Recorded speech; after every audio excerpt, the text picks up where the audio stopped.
Ngiyabingelela emakhosini, ngiyabingelela balandeli beKhanyisani TV. Yimina umkhulu inkomoyamanzi.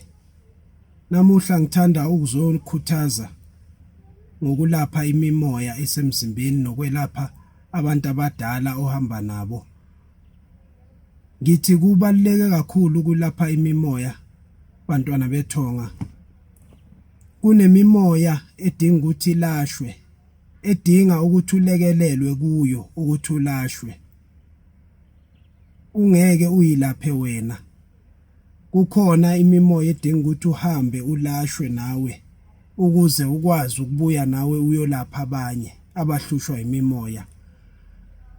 Manje ngaloko bantwana bethonga ngizokhuthaza namuhla ukuthi sukumani nonke ninenhlushwa imimoya ukuthi nihambe niyoyilungisa ukuze nizokwazi ukuphila nibone impumelelo nasempilweni yenu. Nilulame emizimbeni ngoba kukhona izigulo eziniphethe kodwa ezingeke zilashwe ngodokotela. Ezidinga ukuthi nihambe niyolashwa ukuze bakhululeke abanembethe, bakhululeke enihamba nabo. Bese bayakwazi ukuphila kahle egazini, bahlale nigezeke, nihlambuluke, niphile.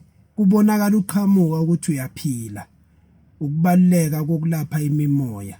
Ngithi namuhla ngizonikhuthaza ngaloko, ngizobuya futhi ngizofakaza ngokulashwa kwamkhulu uNkazimulo esilapha singabantwana bethongo nomkhulu uShezi. Ngithi-ke ngicela ukuthi nisukume nihambe niyolungisa lapho konakele khona abantwana bethongo. Ngiyabonga, ngizobuya futhi ngizokufaka ubufakazi ngokwelashwa kwami, uhambo lwami kufike ekuphothuleni kwami. Makhosi.